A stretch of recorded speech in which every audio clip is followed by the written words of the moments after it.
are, about to enjoy another cool Arizona night with me, Eddie Rodman, the host with the boast. Hey, any of you guys remember Old Gods of Asgard? Man, I actually saw them twice back in the 70s.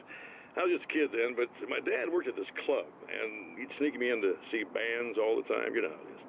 Talk about an education. Anyway, great band, couple of great albums, solid fan base, and then they kind of dropped off the face of the earth. Well, now, almost 4 decades later, they're making a comeback. And let me tell you, these boys have seen a lot of road. There's some serious rock and roll veterans, because they weren't too young even back in the day.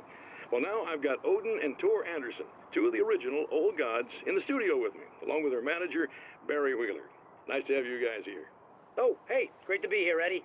Yeah, hey. Hello! Now, boys, let me just come out and say this, all right? Spring chickens, you ain't. I mean, you guys, you make the Stones look young. You're only as old as you feel. Who you calling old? Now, your last album was 1978, In the Valley of My Shadow. And then you stopped playing altogether after that. Why?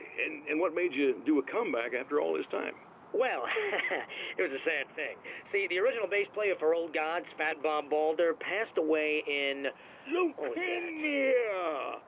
Bob had leukemia, poor bastard. Yeah, after that, we didn't feel like playing no more. Long story short, I ran into these guys up in Washington, and it was obvious to me that they still got it. So I figured, hey, let's make some music, right? And they went for it. Now, Barry, you were a literary agent before this, right? Uh-huh. Yeah, and you were very successful. You represented Alan Wake, I believe, who disappeared under mysterious... Yeah, that's... Hey, I just want to talk about Old Gods tonight. Is that cool? Can we do that? Oh, yeah, sure.